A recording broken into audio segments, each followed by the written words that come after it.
ইয়াকুব আলাইহিস সালাম তার মৃত্যুর সময় জিজ্ঞেস করেছিলেন, ও আমার সন্তানেরা, আমার মৃত্যুর পরে তোমরা কার ইবাদত করবে, তার কার গোলামি করবে? তারা জবাব দিলেন, ক্বালু না'বুদু ইলাহাকা ওয়া ইলাহা আবাইকা ইব্রাহিম ওয়া ইসমাঈল ওয়া ইসহাকা ইলাহাও ওয়াহিদান ওয়া নাহনু লাহু মুসলিমুন। নিঃসন্দেহে আমরা ইবাদত করব, গোলামি করব আপনার রবের, আপনার পিতার রবের, এবং আল্লাহর ইবাদত করব।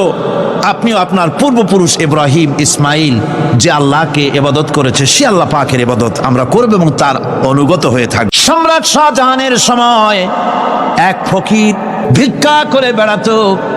70-80 বছর বয়স হয়ে গিয়েছে। এক লোক বলছে, সারা জীবন তো তোমার ছোটবেলা থেকে ভিক্ষা করতে দেখলাম। সে বলল, মানুষে দেয় তো 2 পয়সা 1 পয়সা, ভিক্ষা ছাড়া করবোটা কি? লোকটি বলল, তোমার একটা পরামর্শ দেই, একদিন সম্রাটের কাছে গিয়ে যে দেখো, একবারে যা দেবে খাইয়া কুলাইতে পারবে না। সম্রাট শাহজাহান কোথায় আছে এখন? দেখো গিয়া মসজিদে আছে। লোকটি মসজিদের বাইরে গিয়ে দেখে সম্রাট একা হাত তুলে বসে আছে, চোখ থেকে পানি পড়তেছে দর দর করে, দাড়ি ভিজে জামায় পড়তেছে, বহুক্ষণ দাঁড়িয়ে আছে। এরপরে সম্রাট তার মুনাজাত শেষ করে বেরিয়ে আসছেন। ফকিরের সঙ্গে দেখা। ফকির বলল, আসসালামু আলাইকুম। তিনি বললেন, ওয়ালাইকুম আসসালাম ওয়া রাহমাতুল্লাহ। ফকির রওনা করেছে।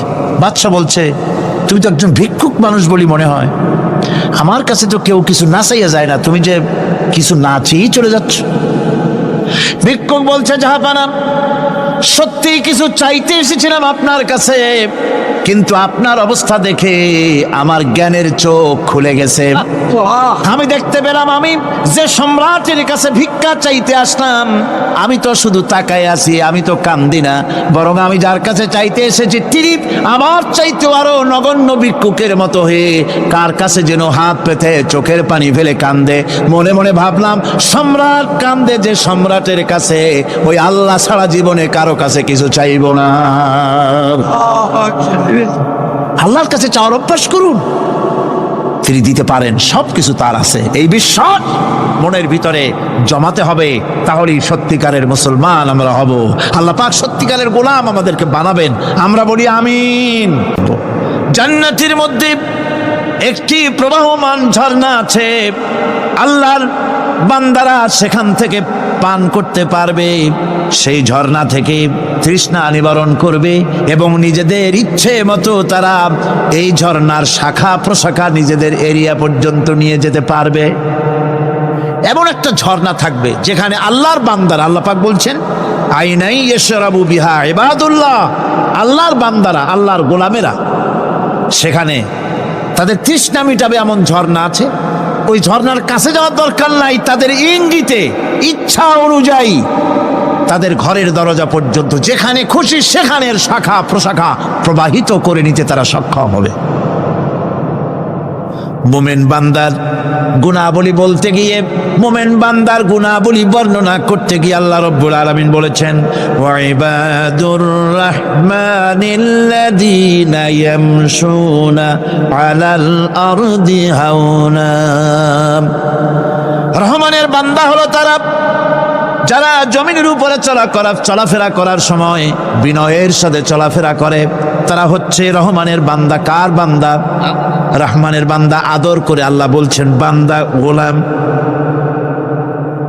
শয়তান নিজে অভিশপ্ত হওয়ার পর এর প্রতিশোধ নেওয়ার জন্যে আল্লাহ পাকের দরবারে বলেছিল, আয় আল্লাহ, তোমার যেই বান্দাগুলির কারণে, তোমার যেই বান্দার কারণে আমার ইবাদতগুলি নষ্ট হয়ে গেল, আমি অভিশপ্ত হয়ে গেলাম, ওই বান্দাগুলিকে লোভ দেখিয়ে আমি যেমনে পারি সবগুলিকে আমি গোমরাহ করে দেব, পথভ্রষ্ট করে দেব। আল্লাহ পাকের জবাবে বললেন, ইন্না ইবাদি লাইসা লাকা আলাইহিম সুলতান ইল্লা মান ইত্তাবাকা মিনাল গাওয়িন। আমার বান্দাদের উপরে তোমার কোনো কর্তৃত্ব নাই। আমার বান্দা আদর করে আল্লাহ পাক বলছেন আমার বান্দাদের উপরে তোমার কোনো কর্তৃত্ব নাই। তবে হ্যাঁ, যারা তোমার কথা মান্য করবে তারা অবশ্যই গোমরাহ হয়ে যাবে, পথভ্রষ্ট হয়ে যাবে। কিন্তু আমার সত্যিকারের বান্দা যারা, তাদের উপরে তুমি গোমরাহি, তাদেরকে তুমি পথভ্রষ্ট করতে পারবে না, তাদের উপরে তোমার কোনো কর্তৃত্ব নাই।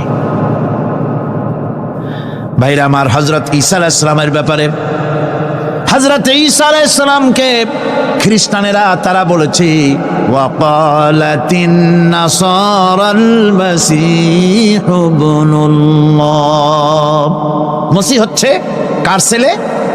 নাউযুবিল্লাহ, বলেন সবাই নাউযুবিল্লাহ।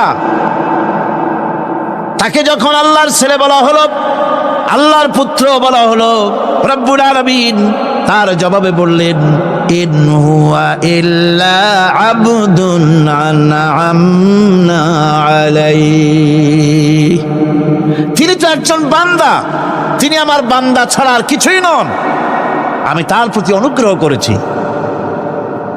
বান্দা, আমার বান্দা। আল্লাহ পাকের বান্দা হওয়ার ব্যাপারে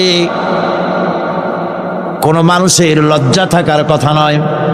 এমনকি আল্লাহ পাক ঈসা আলাইহিস সালাম সম্পর্কে বলছেন লা ইয়াস্তানকিফাল মাসীহু আইয়াকুনা আবদান লিল্লাহি ওয়ালাল মালাইকাতুল মুকাররাবুন। মসিহ আল্লাহর বান্দা, তাতে কখনো বিন্দু মাত্র লজ্জা তিনি পোষণ করেন নাই যে আমি আল্লাহর বান্দা, আল্লাহর গোলাম। এটা একটা কথা হইল? এরকম লজ্জা তিনি পোষণ করেনি। এমনকি তার নিকটবর্তী ফেরেশতা যারা, তারাও আল্লাহর বান্দা গোলাম হওয়ার জন্য তাদের ভিতরে কোনো লজ্জা নাই।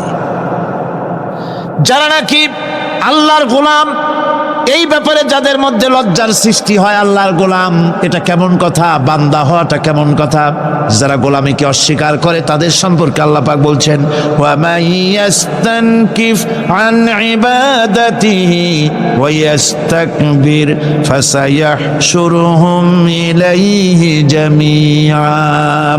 কেউ যদি আল্লাহর বন্দেগী করার ব্যাপারে লজ্জা পোষণ করে, যদি লজ্জার কারণ মনে করে, অহংকার করে, গৌরব করে, তাহলে তারা পালাবে কোথায়, যাবে কোথায়? আমি কিয়ামতের দিন সবগুলিকে এক জায়গায় করে ফেলবো। সুতরাং আল্লাহ পাকের গোলামিতে আল্লাহ যে বান্দা বলে যখন ডাকেন, লজ্জার কোনো কারণ নাই। অহংকার যে করবে সে নিজেকে ধ্বংস করবে। আল্লাহ পাক সব নবীদেরকে নিজের বান্দা বলেছেন। নবীরা কি আল্লাহ পাকের বান্দা। হযরত ইউসুফ আলাইহিস সালাম সম্পর্কে আল্লাহ পাক বলছেন কাযালিকা লিনাসরিফা আনহু আস-সুআ ওয়াল ফাহশা ইন্নাহু মিন ইবাদিনাল মুখলাসিন। এরূপই ঘটল যাতে আমি ইউসুফ আলাইহিস সালামকে, আমার বান্দা, তাকে আমি নির্লজ্জতা ইত্যাদি থেকে আমি রক্ষা করেছি। নিশ্চয়ই হযরত ইউসুফ ছিল আল্লাহ পাকের বান্দা, আল্লাহ পাকের আব্দ। রাসূল করিম সাল্লাল্লাহু আলাইহি ওয়াসাল্লাম তিনি হচ্ছেন সর্বশ্রেষ্ঠ আল্লাহর পয়গম্বর। তার থেকে শ্রেষ্ঠ নবী আর কি কেউ আছে? জোরে বলেন, আছে? তার থেকে মাহবুব, তার থেকে শ্রেষ্ঠ আল্লাহর কাছে আর কেউ নাই। সেই নবীকে আল্লাহ রাব্বুল আলামিন কোরআনে কারীমের ভিতরে তাকে আব্দ বলেছেন। কি বলেছেন? অনেকগুলি আয়াত আছে যে আয়াতের ভিতরে আল্লাহ পাক তার নাম নেন নাই, নবী বলেন নাই, রাসূল বলেন নাই, শুধু বলেছেন আব। যেমন ফাআওহা ইলা আবদিহি মা আওহা, অতঃপর তার বান্দার নিকট যা ওহী করার ছিল তা তিনি করলেন। সেই বান্দাকে মুহাম্মদ সাল্লাল্লাহু আলাইহি ওয়াসাল্লাম। অন্য আয়াতে আল্লাহ পাক বলছেন وأنه لما قام عبد الله يدعوه كادوا يكونون عليه لبدا। আর এই আল্লাহর বান্দা যখন নামাজ পড়তে দাঁড়িয়ে গেল, আল্লাহকে ডাকার জন্য যখন দাঁড়ালো, তখন লোকেরা তার উপরে ঝাঁপিয়ে পড়ল। ঝাঁপিয়ে পড়ার জন্য প্রস্তুতি গ্রহণ করলো। এখানে আব বলা হয়েছে কাকে? মুহাম্মদ সাল্লাল্লাহু আলাইহি সাল্লামকে। এভাবে করে অন্য এক আয়াতে আল্লাহ পাক তার হাবিবকে বলছেন, বান্দা বলতেছেন, ইন কুনতুম ফি রাইবিম মিম্মা নাযালনা আলা আবদিনা, আমার বান্দার উপরে যে কিতাব নাজিল করেছি তাতে যদি তোমাদের কোনো সন্দেহ হয়, এই যে আমার বান্দার উপরে, ওই বান্দাকে বলেন সবাই, মুহাম্মদ রাসূলুল্লাহ সাল্লাল্লাহু আলাইহি ওয়াসাল্লাম। অন্য আয়াতে বলা হচ্ছে, তাবারাকাল্লাযী নাযালাল ফুরকানা আলা আবদিহি লিয়াকুনা লিল আলামিনা নাযীরা। অতীব বরকতপূর্ণ সেই মহান সত্তা যিনি তার বান্দার উপরে ফুরকান নাজিল করেছেন। কে সেই বান্দা? মুহাম্মদ সাল্লাল্লাহু আলাইহি ওয়াসাল্লাম। মেরাজের ঘটনা বলতে গিয়ে আল্লাহ রাব্বুল আলামিন বলতেছেন, সুবহানাল্লাযী আসরা বিআবদিহি লাইলাম মিনাল মাসজিদিল হারামি ইলাল মাসজিদিল আকসা। পবিত্র সেই মহান সত্তা যিনি তার বান্দাকে ইসরা করিয়েছেন। কে সেই বান্দা? মুহাম্মদ রাসূলুল্লাহ সাল্লাল্লাহু আলাইহি ওয়াসাল্লাম। সুতরাং আবদিয়াত, ইবাদত, গোলামি, এটা হচ্ছে মানুষের জীবনের সবচেয়ে বড় মর্যাদাকর খেতাব আল্লাহর পক্ষ থেকে আল্লাহর বান্দা হওয়া। গোলামি পরিপূর্ণরূপে হবে কেবলমাত্র আল্লাহ পাকের। এই গোলামির জন্যই আল্লাহ পাক আমাদেরকে সৃষ্টি করেছেন, অন্য কোনো কাজে আমাদেরকে সৃষ্টি করেন নাই। সেই জন্য আমাদেরকে গোলামি করতে হবে, আনুগত্য করতে হবে কেবলমাত্র কার বলুন তো? এই গোলামি যদি সঠিকভাবে করি, যদি বান্দারা যারা আল্লাহ পাকের বান্দা বলে, গোলাম বলে নিজেদেরকে দাবি করে, যদি সঠিকভাবে ইবাদতটা করা যায়, তাহলে আল্লাহ তাদের জন্য কি ওয়াদা করেছেন শুনুন। দুনিয়ায় তাদেরকে আল্লাহ পুরস্কার দেবেন, আখেরাতেও দেবেন। এটা বন্ধ করে, দুনিয়া এবং আখেরাতে আল্লাহ পুরস্কার দেবেন। সে পুরস্কারটা কি? দুনিয়ার পুরস্কারটা আগে শোনেন। আল্লাহ পাক বলেন, যারা আমার ইবাদত করবে তাদের ব্যাপারে আমার ওয়াদা শোনো।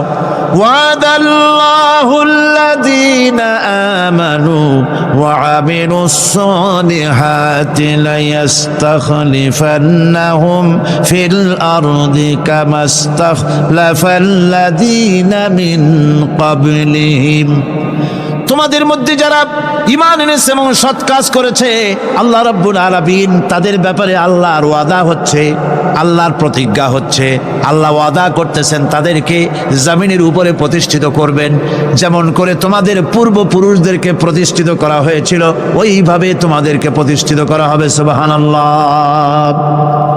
প্রতিষ্ঠিত করা হবে মানে রাষ্ট্র ক্ষমতা দেওয়া হবে। কি দেওয়া হবে? যদি গোলাম হও, যদি কি হও? গোলাম। আল্লাহ পাক বলছেন শুধু তাই নয়, আমি আমার দিনকে যারা প্রতিষ্ঠা করবে, আমার গোলামেরা যদি, আমার বান্দারা সঠিকভাবে যদি আমার গোলামি করে, ঈমান আনে, আমলে সালেহ করে, নেক কাজ করে, আমি তাদেরকে রাষ্ট্র প্রতিষ্ঠার সুযোগ করে দেব। আর তাদের জন্য ভীতির পরিবর্তে, সন্ত্রাসের পরিবর্তে শান্তি কায়েম করে দেব। সুবহানাল্লাহ। وَلَيُمَكِّنَنَّ لَهُمْ دِينَهُمُ الَّذِي ارْتَضَىٰ لَهُمْ وَلَيُبَدِّلَنَّهُمْ مِنْ خَوْفِهِمْ أَمْنًا। তাদের দিনকে তারা নিজেদের জন্য যা পছন্দ করেছে অবশ্যই তিনি তা কায়েম করে দিবেন, এবং সন্ত্রাস আর ভীতির পরিবর্তে আল্লাহ নিরাপত্তা দান করবেন। জোরে কোন সুবহানাল্লাহ। সন্ত্রাস বন্ধ হবে, চুরি, ডাকাতি, জেনা, ব্যভিচার সব বন্ধ হয়ে যাবে। তোমরা ক্ষমতায় থাকবে, তোমরা ডমিনেটেড হবে না, তোমরা ডমিনেট করবে। গোটা পৃথিবীকে শাসন করবে, শাসিত তোমরা হবে না। আর ভীতির পরিবর্তে নিরাপত্তা তোমরা লাভ করবে। কি করলে? ইয়াবুদুনানি লা ইউশরিকুনা বি শাইআ। সুতরাং তারা যেন আমার ইবাদত করে এবং আমার সঙ্গে যেন কাউকে শরীক না করে। আল্লাহ বলছেন, তোমরা যদি আমার সাথে শরীক না করো, ইবাদতের মধ্যে কাউকে যদি শরীক স্থাপন না করো, আর যদি তোমরা আমার ইবাদতটা সলিডভাবে আমার জন্যই করো, তাহলে রাষ্ট্র ক্ষমতা তোমাদের হাতে আসবে, সন্ত্রাস নির্মূল হবে, শান্তি প্রতিষ্ঠিত হবে। এই হচ্ছে দুনিয়ার পুরস্কার। এটা কিসের পুরস্কার?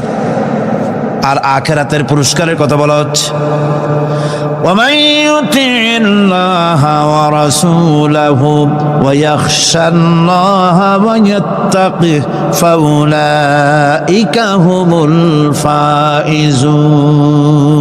যে ব্যক্তি আল্লাহ এবং রাসূলের আনুগত্য করেছে, আল্লাহকে ভয় করে চলেছে, তার গজব থেকে বেঁচে রয়েছে, সেই হচ্ছে সফল কাম। সফল কাম মানে কি? কিয়ামতের দিন আল্লাহ পাক তাদেরকে জান্নাত দান করবেন। আল্লাহ পাক তাদেরকে কিয়ামতে কি দিবেন? জান্নাত দিবেন, চিরস্থায়ী শান্তির জায়গা, সেই জান্নাত লাভ করা যাবে। আজ ইবাদতের এই যে গুরুত্বপূর্ণ ইবাদত, এই ইবাদতের ভুল অর্থ সমাজের ভিতরে ছড়িয়ে আছে। সাধারণ মানুষও ভুল করেছে, অসাধারণ মানুষেরাও ইবাদতের ভুল অর্থ করে ভুলের মধ্যে নিমজ্জিত আছে বিরাট সংখ্যক লোকেরা। সাধারণ মুসলমানেরা তারা যে ভুলটা করলো ইবাদতের অর্থ করতে গিয়ে, সেটা হলো এই, সাধারণ লোকেরা মনে করলো কয়েকটা অনুষ্ঠানের নাম হচ্ছে ইবাদত, নামাজ, রোজা, হজ, যাকাত, সাদকা, ফিতরা, এর নাম হলো ইবাদত। অনুষ্ঠান শেষে তারা নিজেদেরকে স্বাধীন মনে করলো। তারা আল্লাহ পাকের প্রত্যেকটি আইনের ধারাকে লঙ্ঘন করলো। বছরে একবার রোজা রেখে, বছরে 1 মাস রোজা রেখে মনে করলো ইবাদত শেষ। 5 ওয়াক্ত নামাজ পড়ে মনে করলো ইবাদত শেষ। আমি প্রশ্ন করি, 5 ওয়াক্ত নামাজের নামই যদি হয় ইবাদত, 5 ওয়াক্ত নামাজের নামই ইবাদত, এটাই যদি হয়, তাহলে 5 ওয়াক্ত নামাজ পড়তে সময় লাগে কত? উজু টুজু করে বড় জোর 1-1.5 ঘন্টা সময় লাগে 5 ওয়াক্ত নামাজ পড়তে। তো এর নাম যদি হয় ইবাদত, তার অর্থ কি দাঁড়াবে? অর্থ দাঁড়াবে আপনি 24 ঘন্টার ভিতরে 1 থেকে 1.5 ঘন্টার জন্য আল্লাহর গোলাম, বাকি 22 ঘন্টার জন্য শয়তানের গোলাম হতে কেউ রাজি আছেন? রোজার নামই যদি হয় শুধু ইবাদত, তাহলে তার অর্থ দাঁড়াবে বছরের ভিতরে 1টা মাসের জন্য আপনি আল্লাহর গোলাম, আর 11 মাসের জন্য শয়তানের গোলাম হতে কেউ রাজি আছেন? তাহলে বিষয়টা কি? বিষয়টা হচ্ছে নামাজ, রোজা, হজ, যাকাতি শুধুমাত্র ইবাদত নয়, আনুষ্ঠানিক ইবাদত তো বটেই, কম্পালসারি ইবাদত তো বটেই, কিন্তু শুধুমাত্র নামাজ, রোজা, হজ, যাকাত ইবাদত শুধুমাত্র নয়, এগুলি হচ্ছে ইবাদতের পার্ট, ইবাদতের অংশ। বরং জীবনের সব ক্ষেত্রে আল্লাহর হুকুমকে মানার নামই হচ্ছে, ভাইরা আমার, একদিকে নামাজ রোজা করছি, অন্যদিকে আল্লাহর আইনের প্রতিটি ধারাকে লঙ্ঘন করে চলছে, মিথ্যা ওয়াদা করে, মিথ্যা কথা বলে, সুদ খায়, ঘুষ খায়, জেনা করে, এরপরে অন্যের হক নষ্ট করে, প্রতিবেশীর হক নষ্ট করে, হারাম মাল খায়, হকদারের হক নষ্ট করে, প্রতিবেশীর হক নষ্ট করে, জিন্দা মুর্দা মানুষকে নিজের জন্য শক্তিধর বলে মনে করে, 1 টুকরা রুটির জন্য অথবা 1 ফোঁটা 1 ঘটি পানির জন্য কাফেরের কাছে হাত পেতে দাঁড়ায় থাকে। এই যদি অবস্থা হয়, এটাই যদি হয় ঈমান, আর এটার নামই যদি ইবাদত হয়, তাহলে এই পৃথিবীর মুসলমানের আজ লাঞ্ছিত কেন? আল্লাহর ওয়াদা কি মিথ্যা? নাউযুবিল্লাহি মিন যালিক। আমাদের ইবাদত যদি ঠিক হয়, যদি সত্যিকারের ইবাদত যদি আমরা করে থাকি, তাহলে ক্ষমতায় ইমানদারেরা নাই কেন? বিশ্বজুড়ে মুসলমানেরা লাঞ্ছিত কেন? তাহলে বুঝতে হবে ইবাদতের মধ্যে বিরাট গরমিল করে ফেলেছি, ঠিক কিনা?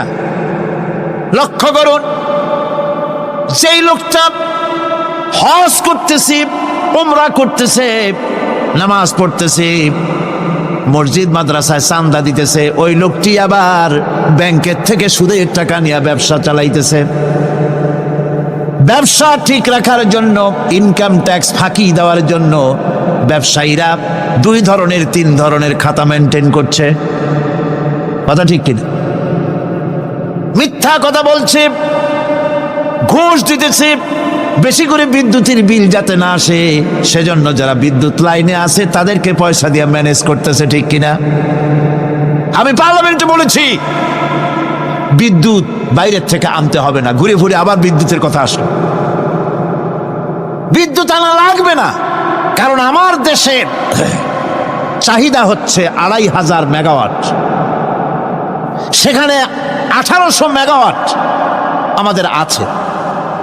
আরেকদিকে 4টা বিদ্যুৎ প্রকল্প বন্ধ হয়ে আছে। ওই 4টি বন্ধ হওয়া প্রকল্প যদি চালু করা যায় তাহলে 2900 মেগাওয়াট বিদ্যুৎ উৎপাদিত হতে পারে বলে বিশেষজ্ঞরা বলেছেন। তাহলে আমাদের উদ্বৃত্ত 400 মেগাওয়াট থেকে যাবে। এইটাকে বাইরের থেকে আনার কোনো দরকার নাই। বিদ্যুতের অপচয় বন্ধ করুন, বিদ্যুতের চুরি বন্ধ করেন। মিল কল কারখানা যাদের আছে লক্ষ লক্ষ টাকা বিদ্যুৎ বিল হয়, কিন্তু লাইনম্যানদের সঙ্গে ম্যানেজ করে গভর্নমেন্টকে ফাঁকি দেওয়া হচ্ছে। ঠিক কিনা গো? তোমার নামাজের দাম কি? তোমার হজের 4 পয়সা দাম নাই। তুমি রাষ্ট্রকে ফাঁকি দিয়েছ, তুমি জনগণকে ফাঁকি দিয়েছ, তুমি দেশের শত্রু। টেলিফোনে বিল হাজার হাজার টাকা, লাখ টাকার বেশি বিল হয়, লাইনম্যানের সঙ্গে ম্যানেজ করে 500, 700, 2000 টাকা দিয়ে সারিয়ে দেয়। ঠিক কিনা? এরা জাতির শত্রু, দেশের শত্রু। এদেরকে ফায়ারিং স্কোয়াডে নিয়ে ক্রাশ ফায়ার করে উড়ায় দেওয়া উচিত। এরা দেশের দুশ্মন। আজ সিস্টেম লসের নাম দিয়া বিদ্যুৎ চুরির আরেক ব্যবস্থা করা হয়েছে। সিস্টেম লস করে ওনারা নিজেরা, আর এর ভোগান্তি জনগণকে করতে হয়। কসাইয়ের মতো ছুরি দিয়া জবাও করে জনগণের কাছ থেকে সিস্টেম লসের চার্জ আদায় করা হয়। আমি পার্লামেন্টে বলেছি, মাননীয় স্পিকার, সিস্টেম লস এই নামটা উঠায় দেন, এই প্রথা বন্ধ করে দিন। বিদ্যুৎ ধার করা লাগবে না। আল্লাহ আমাদের দেশে যথেষ্ট দিছে, কোনো জিনিসের অভাব নাই। এখানে গ্যাস আছে, তেল আছে, বিদ্যুৎ আছে, পাট আছে, চা আছে, নাই কি? অন্তত 8.5 কোটি টাকার কাগজ গুদামের মধ্যে বন্দী হয়ে আছে। ভারতকে ক্ষতি করার জন্য সে দেশ থেকে কাগজ এনে খবরের কাগজ ছাপানো হচ্ছে, আর 8.5 কোটি টাকার কাগজ নষ্ট হয়ে যাচ্ছে, আমার দেশের কাগজ। সুতরাং বলতেছিলাম একথাই বলতেছিলাম যে ঈমান আল্লাহর গোলাম হতে হলে ভুল করে বসেছি ইবাদতের অর্থ করতে। শুধু নামাজ, রোজা, হজ, যাকাত, মাজারে কিছু চান্দা দেওয়া, আগরবাতি, মোমবাতি, চাদর একটা দিয়া, পীর সাহেবরে 10,000 টাকা চান্দা দিয়া, মোছে তেল মাইখা দাঁত বাইর করে হাসে। বেহেশতে তো গেছি, আর দেরি কত? বেহেশত তুমি যাবা, এত সহজ? দেশকে ফাঁকি দিছ, দেশকে ফাঁকি দিয়েছ, জনগণকে ফাঁকি দিয়েছ, নিজের মেয়েকে ফাঁকি দিয়েছে। বিবাহের সময় টাকা পয়সা দিয়া বিবাহ টিবাহ করায় দিল। ব্যবসা, ধানি সম্পত্তি, বাড়ির সম্পত্তি সব ছেলেদেরকে দিয়ে দিল, মেয়েটারে ফাঁকি দিয়ে দিল। দেয় না এরকম? ফুপুকে ফাঁকি দিল, বোনকে ফাঁকি দিল। এরপরে মোনাজাত করে সবে বরাতে, আল্লাহ আমারে বেহেশত দিও। ফেরেশতারা কয়, মর তুই আগে, বেহেশত তোরে কেমনে দেয় ভালো করে দেখাই দেব। বেটা তুই যাবি বেহেশতে? এত সোজা? ওটা মামু বাড়ির বারান্দা নাকি? এত সহজ নয়। সুতরাং সাধারণ মানুষ মারাত্মক ভুল করেছে এখানে। নামাজ, রোজা, হজ, যাকাত ইবাদত, আর কিছু কি ইবাদত মনে করে নাই? আপনার চাকরি আপনার ইবাদত, চাকরিতে ফাঁকি দেওয়া যাবে না। আপনি সুস্থ মানুষ, মেডিকেল লিভ নিয়ে ওয়াজ মাহফিল অথবা কোনো ইজতেমায় যাওয়া যাবে না, কোনো চেল্লা দিতে যাওয়া যাবে না। মেডিকেল লিভ নিয়ে আপনি সুস্থ মানুষ, কেন আপনি মেডিকেল লিভ নিচ্ছেন? আপনি ফাঁকি দিতে পারবেন না। সরকারি চাকরি করেন, মিল কল কারখানায় চাকরি করেন, ফরজ নামাজ পড়েছেন ভালো কথা, সুন্নাত পড়েছেন ভালো কথা, নফল পড়বেন না। জোহরের নফল পড়া বাদ দিন। যদি আপনি চাকরিজীবী হন, চাকরি করেন, ওটাই ইবাদত। এর নাম ইসলাম, এর নাম ইসলাম। গভর্নমেন্ট যে বেতন দেয় সেই বেতনের উপরে সন্তুষ্ট থাকুন, ঘুষ খাইয়েন না। যদি বেশি বেতন লাগে গভর্নমেন্টের কাছে দাবি জানান যে আমাদের বেতন বাড়ায় দাও। ঘুষ খাবেন কেন? হারাম। জোরে কোন এটা কি? এই ঘুষের টাকা মাজারে দিয়া, পীরেরে দিয়া আল্লাহরে খুশি করবেন, এত সহজ না, এত সহজ না। মা খালাকতুল জিন্না ওয়াল ইনসা ইল্লা লিয়াবুদুন। মানুষ আর জিন জাতিকে আমি সৃষ্টি করেছি আমার গোলামির জন্য। কার গোলামি? ওই গোলামির পূর্ণাঙ্গ নমুনা যদি জানতে চাই, পূর্ণাঙ্গ নমুনা দৃষ্টান্ত লাগবে। কাকে অনুসরণ করব? পূর্ণাঙ্গ ইবাদতের আল্লাহর গোলামির পূর্ণাঙ্গ নমুনার জন্য কোরআনে কারিমে দৃষ্টান্ত সেট করা হয়েছে। হযরত ইব্রাহিম আলাইহিস সালামের আল্লাহ পাক বলেন, ইয ক্বালা লাহু রাব্বুহু আসলিম ক্বালা আসলামতু লিরাব্বিল আলামিন। তার অবস্থা এই ছিল, কার? ইব্রাহিম আলাইহিস সালাম। তার অবস্থা এই ছিল যে তার রব যখন তাকে বললেন আনুগত্যের মস্তককে অবনত করে দাও, তিনি বললেন আমি আমার বিশ্বপালকের সামনে মাথাটা নত করে দিলাম। সুবহানাল্লাহ, কোনো শর্ত ছাড়াই মাথা নিচু করে দিলাম। এই পন্থায়, তিনি যে পন্থাটা অবলম্বন করেছিলেন, এই পন্থায় চলার জন্য তার সন্তানদেরকেও তিনি হুকুম করেছিলেন। ووصى بها إبراهيم ببنيه ويعقوب يا بني إن الله اصطفى لكم الدين فلا تموتن إلا وأنتم مسلمون। ইয়াকুব এবং ইব্রাহিম আলাইহিস সালাম তার সন্তানদেরকে এই উপদেশ দিয়েছিলেন যে তিনি বলেছিলেন, হে আমার সন্তানেরা, আল্লাহ ছাড়া তোমাদের জন্য আল্লাহ পাক এই দ্বীনকে মনোনীত করেছেন। আল্লাহ পাকের আনুগত্য করবে, তার দ্বীনের প্রতি সারেন্ডার করবে। আর খবরদার মুসলমান না হয়ে যেন তোমরা মরে যেও না। মৃত্যু মুসলমান অবস্থায় থাকবে, অর্থাৎ মৃত্যু পর্যন্ত থাকবে কি অবস্থায়? মুসলমান অবস্থায়।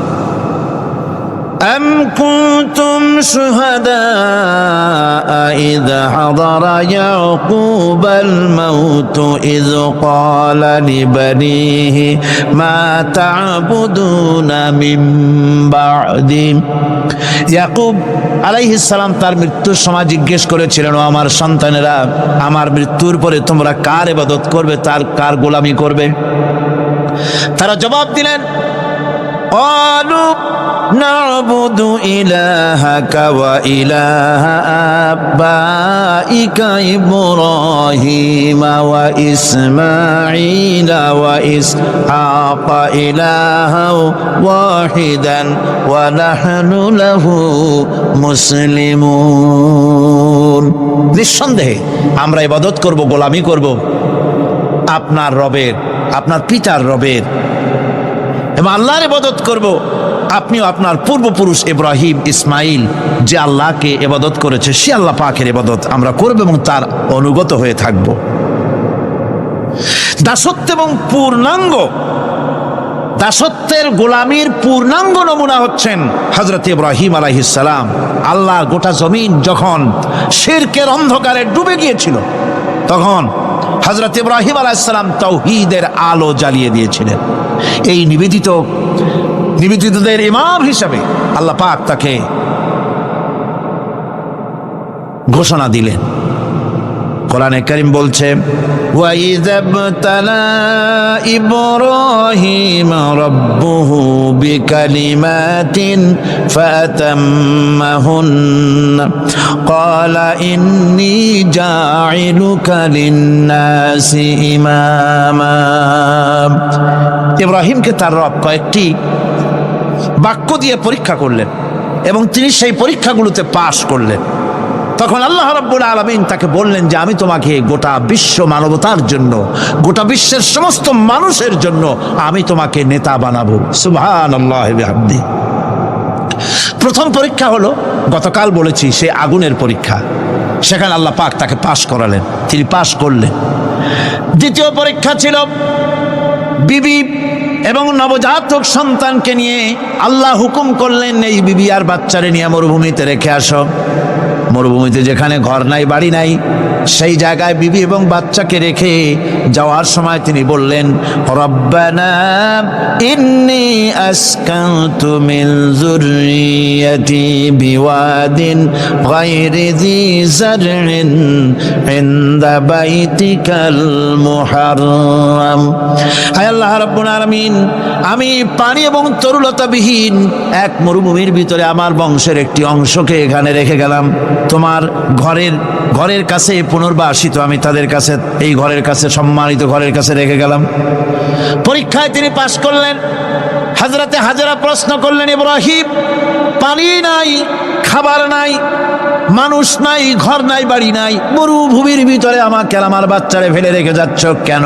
কোনো জবাব নাই। 2 বার 3 বার প্রশ্ন করলেন। এরপরে তিনি আবার প্রশ্ন করলেন, বললেন, ইব্রাহিম, এটা কি আল্লাহর হুকুম নাকি? হযরত ইব্রাহিম আলাইহিস সালাম নিজের কলিজার টুকরা সন্তান আর বিবিকে রেখে যেতেছেন ভারাক্রান্ত মন নিয়ে। তিনি আকাশের দিকে আঙ্গুল উঁচু করে দেখালেন। হযরত হাজেরা বুঝলেন ইনি তো আল্লাহর পয়গম্বর, আমার কোনো অপরাধে এভাবে ফেলে যাওয়ার কথা নয়। তিনি বুঝলেন এটা আল্লাহর হুকুম। হযরতে হাজেরা বললেন, ইব্রাহিম রে, নিশ্চিন্ত মনে বাড়ি ফিরে যাও, আমার মনে কোনো চিন্তা নাই, কোনো পেরেশানি আর এখন নাই। আল্লাহর হুকুমে যদি আমাকে এই মরুভূমির ভিতরে ফেলে যেয়ে থাকো, তাহলে আমি ওই আল্লাহর প্রতি এতটা ভরসা রাখি যে এই মরুভূমির ভিতরে জল পানি শূন্য, খাদ্য শূন্য জায়গায় আমি আমার বাচ্চাকে আল্লাহ রব্বুল আলামিন না খাওয়াইয়া মারবেন না। দ্বিতীয় পরীক্ষায় পাশ করল। 3 নম্বরে পরীক্ষা হলো, সন্তান বড় হয়ে গেছে, বুদ্ধি হয়েছে, দৌড়াতে পারে। আল্লাহ রাব্বুল আলামিন হুকুম করলেন, ছেলেকে জবাহ করো। কত বড় আগুনের পরীক্ষা! কোরআন শরীফ বলছে, হযরত ইব্রাহিম আলাইহিস সালাম নিজের ছেলেকে ডেকে নিয়ে বললেন, ইয়া বুনাইয়া ইন্নী আরা ফিল মানামি আন্নী আযবাহুক ফানজুর মাযা তারা। হে আমার কলিজার টুকরা সন্তান, আমি স্বপ্নে দেখেছি যেন আমি তোমাকে জবাহ করতেছি, তোমার রায় কি, তোমার মত কি, আমারে শোনাও।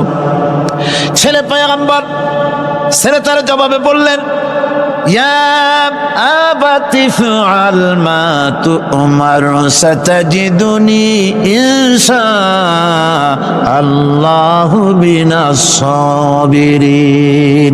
হে আমার আব্বাজান, আপনি যে ব্যাপারে স্বপ্নের ভিতরে আদিষ্ট হয়েছেন, আপনি তা কার্যকরী করুন। আমাকে এতটুকু অধৈর্যের মধ্যে পাবেন না, আমাকে ধৈর্যশীলদের মধ্যে পাবেন। আমারে আপনি আল্লাহর হুকুম পালন করেন। আল্লাহ পাক শোনাচ্ছেন, ফালাম্মা আসলামা ওয়াতাল্লাহু লিল জাবিন। পিতা পুত্র দুজনই রাজি হয়ে গেল। পিতা তার ছেলেকে কাঁধ করে গলার উপরে ছুরি ধরেছেন। আল্লাহ রাব্বুল আলামিন ইসমাইল জবাহ হোক, এটা আল্লাহ চান নাই, আল্লাহ চেয়েছেন পরীক্ষা করতে। পরীক্ষায় ইব্রাহিম পাশ হয়ে গেলেন। আল্লাহ পাক বলছেন, ওয়ানাদাইনাহু আইয়া ইব্রাহিম ক্বাদ সাদ্দাকতার রুইয়া ইন্না কাযালিকা নাজজিল মুহসিনিন। আমি ইব্রাহিমকে ডেকে বললাম, ইব্রাহিম, তুমি তোমার স্বপ্নকে বাস্তবে রূপ দিয়েছো, আর এভাবেই করি আমি মুহসিনিনদেরকে পুরস্কৃত করে থাকি। আল্লাহ পাক খুশি হলেন। আল্লাহ পাক বললেন, ইন্না হাযা লাবালাউল মুবিন। নিঃসন্দেহে এটি একটি বিরাট পরীক্ষা ছিল। ঠিক কি না? আল্লাহ নিজে বলছেন এটা একটি বিরাট পরীক্ষা, আজিম ইমতিহান। সে ইমতিহানে তিনি পাশ করলেন। পরীক্ষায় উত্তীর্ণ হওয়ার জন্য রব্বুল আলামিন পুরস্কার দিয়া দিলেন। আল্লাহ পাক বললেন, সালামুন আলা ইব্রাহিম। পড়েন সবাই, সালামুন আলা ইব্রাহিম। ইব্রাহিমের প্রতি আল্লাহ পাক বললেন, ইব্রাহিমের প্রতি সালাম রইল। সুবহানাল্লাহি ওয়া বিহামদিহি। ইবাদত এর আনুগত্যের এই উৎকৃষ্ট দৃষ্টান্ত স্থাপনের পর আল্লাহ পাক তার গোটা বিশ্বের মুসলমানদেরকে কিয়ামত পর্যন্ত ইব্রাহিম আলাইহিস সালামকে জাতির পিতা বানায়া দিলেন। সুবহানাল্লাহ। কইতে ইচ্ছা করে না? এই রকমের পরীক্ষা কোন পিতারা দিতে পারছে নাকি? গোটা বিশ্বের সমস্ত মানব মণ্ডলীর জন্য আল্লাহ পাক ইব্রাহিম আলাইহিস সালামকে কিয়ামত পর্যন্ত জাতির পিতা হিসাবে ঘোষণা করেছেন। সুবহানাল্লাহ। মিল্লাতা আবিকুম ইব্রাহিম হুয়া সাম্মাকুমুল মুসলিমিন। তোমরা তোমাদের পিতা ইব্রাহিমের মিল্লাতের উপর প্রতিষ্ঠিত হও। আল্লাহ পাক বলছেন তোমাদের পিতা ইব্রাহিমের মিল্লাতের উপরে প্রতিষ্ঠিত হও, আর আল্লাহ তোমাদের নাম রেখেছে মুসলমান, তোমরা হচ্ছে মুসলমান। আমাদের পরিচয়, ওই যে পরিচয়ের কথা আগে হয়ে গেছে, আমাদের পরিচয় আমরা মুসলমান। আমাদের পরিচয় কি? মুসলমান। এটা প্রথম পরিচয়। ইবাদতের পূর্ণাঙ্গ মাপকাঠি হিসেবে আল্লাহ পাক হযরত ইব্রাহিম আলাইহিস সালামকে দুনিয়াবাসীর সামনে পেশ করেছেন। কোরআন বলছে ইহুদি এবং খ্রিস্টানেরা মুসলমানদেরকে বিভ্রান্ত করতে চায়। তারা বলে ওয়াকালু কুনু হুদান আও নাসারা তাহতাদু কুল বাল মিল্লাতা ইব্রাহিম হানিফা ওয়া মা কানা মিনাল মুশরিকিন। ইহুদিরা বলে ইহুদি হও তবেই তোমরা সঠিক পথ পাবা, খ্রিস্টানের বলে খ্রিস্টান হও তবেই তোমরা সঠিক পথ প্রাপ্ত হবে। আল্লাহ পাক বলছেন এদের সকলকে বলে দাও বরং তোমরা সব পরিত্যাগ করে মিল্লাতে ইব্রাহিমের ভিতরে শামিল হয়ে যাও। এটাই মুক্তির পথ, এটাই নাজাতের পথ, এটাই আল্লাহর পথ। সুবহানাল্লাহি ওয়া বিহামদিহি। এমনকি রাসূল কারীম সাল্লাল্লাহু আলাইহি ওয়াসাল্লামকে আল্লাহ পাক বলেছেন আনিত্তাবি মিল্লাতা ইব্রাহিম হানিফা, চারদিক থেকে মুখ ফিরিয়ে এনে মিল্লাতে ইব্রাহিমের ভিতরে শামিল হয়ে যাও, তারই অনুসরণ করো। রাসূল কারীম সাল্লাল্লাহু আলাইহি ওয়াসাল্লাম ইবাদত বা আনুগত্যের সর্বোৎকৃষ্ট নমুনা হওয়ার কারণে ইব্রাহিম আলাইহিস সালাম সম্পর্কে হুজুর বলেছেন ইন্না ইব্রাহিমা খায়রুল বারিয়া, রাওয়াহু মুসলিম। হুজুর সাল্লাল্লাহু আলাইহি ওয়াসাল্লাম বলেছেন ইব্রাহিম হচ্ছেন জগতের সর্বোত্তম ব্যক্তি। সুবহানাল্লাহ। সুতরাং আমাদেরকে ইবাদতের নমুনা হিসেবে ইব্রাহিম আলাইহিস সালামকেও মানদণ্ড হিসেবে দেখতে হবে যে কিভাবে তিনি সারেন্ডার করেছিলেন আল্লাহ পাকের দরবারে। এখন আমি আপনাদের সামনে বলতে চাই মানুষের জীবনে সবচাইতে বড় দুটি চাহিদা আছে, একটা হচ্ছে খাদ্য আর একটা হচ্ছে নিরাপত্তা। একটা খাদ্য আর একটা কি? নিরাপত্তা। পেট ভরে খাইতে চাই আর চোর ডাকাতের উপদ্রব থেকে নিরাপত্তা পেতে চায়। আইন শৃঙ্খলা পরিস্থিতির উপরে যখন পার্লামেন্টে আলোচনা হচ্ছিল আমি তখন বলেছি মাননীয় স্পিকার, আমার দেশের সাধারণ ভোটারদের বড় কোনো আশা আকাঙ্ক্ষা নাই। তারা কোনোদিন বলে না যে আমাদের গুলশানে বাড়ি দিতে হবে, সকলে আমাদেরকে মঙ্গল গ্রহে অফিস বানায় দিতে হবে, বাসেরও গাড়ি দিতে হবে, এগুলি তারা দাবি করে না। যারা ভোট দেয়, কষ্ট করে, মিছিল করে, এই সাধারণ জনগণের দাবি হচ্ছে মিনিমাম দাবি, খুবই কম। তাদের দাবি হলো মোটা সুতার কাপড় চাই ইজ্জত ঢাকার জন্য, পেট ভরে খেতে চাই, পোলাও কোরমা বিরিয়ানির দরকার নাই, আর আশ্রয়ের জন্য ছোট্ট একটু ঘর চাই, চোর ডাকাতের উপদ্রব থেকে নিরাপত্তা চাই। কথা ঠিক কিনা? আমি বললাম স্পিকার সাহেব, আজ পর্যন্ত যতগুলি গভর্নমেন্ট এসেছে বাংলাদেশে, প্রত্যেকটি গভর্নমেন্ট আমার দেশের জনগণের এই ন্যূনতম দাবি, এই আশা পূরণ করতে ব্যর্থতার পরিচয় দিয়েছে। কেউ পারে নাই। যারাই গেছে তারাই তাদের নিজেদের আখের গোছাবার চেষ্টা করেছেন। সব নিজেকে নিয়ে ব্যস্ত, নিজের লোকদের নিয়ে ব্যস্ত, জনগণ নিয়ে চিন্তা নাই। সুতরাং মানুষের চাহিদা হচ্ছে খাদ্য আর নিরাপত্তা। আমরা কি খাদ্য আর নিরাপত্তা সত্যি কি চাই? চাই। খাদ্য যদি চাই ক্ষুধার সময়, নিরাপত্তা যদি চাই ভীতির সময়, আল্লাহ রাব্বুল আলামিন বলেন কোন গভর্নমেন্ট দিতে পারবে না, দুনিয়ায় কেউ দিতে পারে নাই, পারবেও না। ক্ষুধার সময় যদি খাদ্য চাও, ভীতির সময় যদি নিরাপত্তা লাভ করতে চাও, তাহলে ফালিয়াবুদু রাব্বা হাযাল বাইত, এই ঘরের মালিকের ইবাদত কর। কোন ঘর? কাবা ঘর। বলেন কোন ঘর?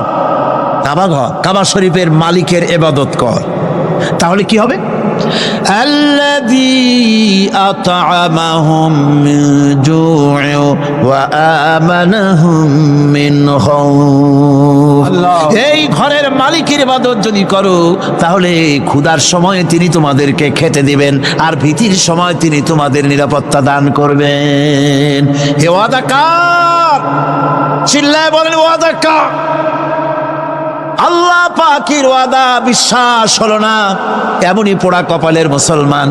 নির্বাচন যখন আসলো, সলিমউদ্দিন সাহেব আসতেন মঞ্চের উপরে, পরিচয় করানো হচ্ছে। এত আপনারা যার বক্তৃতা শোনার জন্য দ্বীপ্রহরের রৌদ্রে কষ্ট করতেছিলেন, এখন সেই সংগ্রামী জননায়ক বিপ্লবী সন্তান, তিনি এখন আপনাদের সামনে বক্তব্য রাখবেন। বুড়ি দাঁড়ায় বললেন, ভাইয়ার আমার, বোনের আমার, আমি এবার বোতল মার্কা বাক্স নিয়ে দাঁড়াইছি, আমারে সকলে মিলে ভোট দেন। এবার যদি ক্ষমতায় যেতে পারি, না খাইয়া কেউ মরবেন না, কিন্তু কি খাইয়া মরবে তাও কয় না। মানুষেরা এই কথাগুলি বিশ্বাস করলার সমানে ভোট দিল। হায় রে কপাল! আল্লাহ বললেন আমার ইবাদত কর, আমার গোলামি কর জীবনের সব জায়গায়, তাহলে ক্ষুধার সময় খাইতে পারবি আর ভীতির সময় নিরাপত্তা পাবি। আল্লাহর কথাটা বিশ্বাস হইল না। এই নামাজ পড়ার মুসলমানের দাম আছে, কোন দাম আছে? এ রোজাকার দাম আছে, এ মুসলমান দাবি করার দাম আছে। আল্লাহ রাব্বুল আলামিন তিনি পরিষ্কার করে বলছেন, এই ঘরের মালিকের ইবাদত করো, তিনি ক্ষুধার সময়ে খেতে দিবেন, আর তিনি তোমাদেরকে ভীতির সময় নিরাপত্তা দান করবেন। চাউলের অভাব হবে না, পাটের অভাব হবে না, খাদ্যের অভাব হবে না, কারণ দুটি জিনিস যদি তোমরা করতে পারো খাবারের অভাব হবে না। ওয়ালাউ আন্না আহলাল কুরা আমানু ওয়াত্তাকাউ লাফাতাহনা আলাইহিম বারাকাতিম মিনাস সামাই ওয়াল আরদ। দেশের লোকেরা, জনপদের লোকেরা যদি দুইটা কাজ করে, এক নম্বরে হলো আমার উপরে ঈমান আনবে, দুই নম্বরে হলো আমাকে ভয় করার নীতি অবলম্বন করে যদি চলে, তাহলে ওই দেশের মানুষের জন্য আকাশ আর জমিনের সব বরকতের দরজা আমি আল্লাহ খুলে দেব। আল্লাহর ওয়াদা। আল্লাহ পাকের নিকট মানুষের সবচাইতে বড় দাবি কি? আল্লাহর কাছে মানুষের সবচাইতে বড় দাবি কি করতে পারেন? আল্লাহ পাকের কাছে মানুষের শ্রেষ্ঠ দাবিটা আল্লাহ নিজেই শিখাই দিয়েছেন। আমার কাছে দাবি কর, ইহদিনাস সিরাতাল মুস্তাকিম। আয় আল্লাহ, একটা সোজা, একটা সরল রাস্তা আমারে দাও, একটা সহজ পথ আমারে দাও। এই কথা সূরা ফাতিহা দাবি করার পর আল্লাহ রাব্বুল আলামিন এই অভিনন্দনের জবাবে, 7টা বাক্যের অভিনন্দনের জবাবে আল্লাহ রাব্বুল আলামিন 30 পারা কোরআন শরীফ নাজিল করে দিলেন। সূরা ফাতিহার এই সওয়ালের জবাবে আল্লাহ পাক বললেন, ওয়া আনি'বুদুনি হাযা সিরাতুম মুস্তাকিম। সোজা রাস্তা চাও, আমার গোলামি করো, ইবাদত করো। সব জায়গায় ইবাদত, গোলামি করাই লাগবে। আমার কাছে সোজা রাস্তা চাও, সোজা রাস্তা হলো আমার গোলামি করা। কার গোলামি? বেহেশতে যেতে চান? আমি আস্তে গেলাম বলে আপনারাও আস্তে জবাব দিলেন। বেহেশতে যেতে চান? সুবহানাল্লাহ। এমন কোন মানুষ আছে নাকি যে বেহেশতে যেতে চায় না? মদ খোরও যাইতে চায়। সবাই, আমরা সবাই বেহেশতের আশা করি, ঠিক কিনা? আল্লাহ রাব্বুল আলামিন বলেন, বেহেশতে যদি যেতে চাও তাহলেও ইবাদত করা লাগবে, ইবাদত ছাড়া জান্নাতে যাওয়া যাবে না। ফাদখুলি ফি ইবাদি ওয়াদখুলি জান্নাতি। সর্বপ্রথম আমার বান্দার মধ্যে দাখিল হয়ে যা, আমার গোলামির মধ্যে দাখিল হওয়া, আমার গোলাম হয়, এরপরে আমার জান্নাতে চলে যা। আগে গোলাম হবি, তারপরে কোথায় যাবি? জান্নাতে যাবে। আগে গোলাম হ, আগে গোলামির খাতায় নাম লেখা, আগে সত্যিকারের আমার বান্দা হ, গোলাম, এরপরে জান্নাতে যাওয়া যাবে। জান্নাতে যাইয়া আল্লাহর সাথে কি দেখা করতে চাই? আল্লাহর সাথে দেখা করতে চাই? আল্লাহ রাব্বুল আলামিন বলেন, ফামান কানা ইয়ারজু লিকা রাব্বিহি ফালইআমাল আমালান সালিহান ওয়া লা ইউশরিক বিইবাদাতি রাব্বিহি আহাদা। তোমাদের মধ্যে যদি কেউ আল্লাহর সঙ্গে, তার রবের সঙ্গে যদি কেউ দেখা করতে চায়, তাহলে সে যেন ভালো ভালো কাজ করে, নেক কাজ করে, আর তোমার রবের সাথে অর্থাৎ আল্লাহ রব্বুল আলামিনের সাথে ইবাদতের মধ্যে যেন কাউকে শরীক না করে। শিরক যদি না করো, খাঁটি গোলাম, খাঁটি বান্দায় যদি পরিণত হতে পারো, কিয়ামতের দিন আল্লাহ রব্বুল আলামিনের সঙ্গে দিদার নসিব হয়ে যাবে। এই গোলামি করব কতদিন? কতদিন গোলামি করব? এই প্রশ্নের জবাবে আল্লাহ রাব্বুল আলামিন কোরআনে কারীমের মধ্যে জবাব দিয়ে দিয়েছেন, ওয়া'বুদ রাব্বাকা হাত্তা ইয়াতিয়াকাল ইয়াকিন। মৃত্যু পর্যন্ত, যতক্ষণ না নাক দিয়ে শেষ প্রশ্বাসটি, নিঃশ্বাসটি বেরিয়ে যাচ্ছে, ততক্ষণ পর্যন্ত আনুগত্য, গোলামি শব্দ হবে কার? জোরে চিল্লায় এখন কার? এই গোলামি জীবনের সব ক্ষেত্রে করতে পারলে আমরা মুসলমান, আর করতে না পারলে মুসলমান নামে মুনাফিক। না পারলে কি? মুনাফিক। বন্ধুগণ, ইয়াকা নাবুদু পর্যন্ত বলে ওয়া ইয়াকা নাস্তাইনের কথাটা শোনাচ্ছি। সূরা ফাতিহার ভিতরে আমরা পড়ি, পড়েন আমার সাথে, ইয়াকা না'বুদু ওয়া ইয়াকা নাস্তাঈন। হায় আল্লাহ, একমাত্র তোমার গোলামি করি আর একমাত্র তোমার কাছে সাহায্য চাই। তুমি ছাড়া কারো কাছে সাহায্য? এটা কি ঠিক? এটা কি আমাদের মনের কথা, ঈমানের কথা? আল্লাহ করুন, আল্লাহ করুন, বলি আমিন। হাদিস শরীফে বলা হয়েছে, ইজা সাআলতা ফাসআলিল্লাহ ওয়া ইজা ইসতাআনতা ফাসতাইন বিল্লাহ।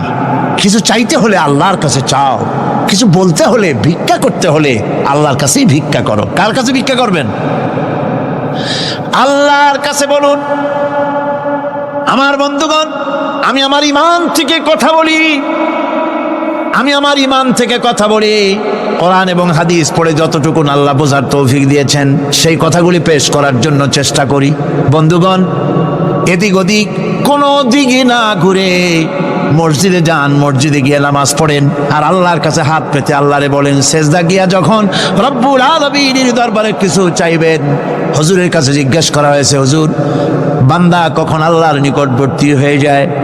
আল্লাহর নবী বলেছেন, বান্দা যখন সেজদা দেয় তখন বান্দা একেবারে আল্লাহ পাকের কাছে চলে যায়। আল্লাহর কাছে চান যা দরকার, ছেলে নাই, মেয়ে নাই, বউ নাই, অথবা চাকরি নাই, প্রমোশন চাই, ব্যবসায় উন্নতি চাই, যা দরকার কাকে বলবেন? মনটাকে পরিষ্কার করুন, আজকে মনটাকে সাফ করুন, সমস্ত দুর্বলতা থেকে মনকে উঠায় আনো, বিশ্বাস করুন, যা চাওয়া, যা বলা, সবটা আল্লাহর কাছে। কার কাছে? আমি তার গোলাম। আমি কার গোলাম? আল্লাহ ছাড়া কারো কাছে আমার অভিযোগ তুলবো না, সবটা বলবো আল্লাহর কাছে। বলে দেখেন, বলে দেখেন আল্লাহ পাক কিভাবে আপনাকে সাহায্য করেন। সুবহানাল্লাহ। ভাইরা আমার, আল্লাহ রাব্বুল আলামিন রাসূল করিম সাল্লাল্লাহু আলাইহি ওয়াসাল্লামকে বলেছেন, ফাইদা ফারাগতা ফানসাব ওয়া ইলা রাব্বিকা ফারগাব।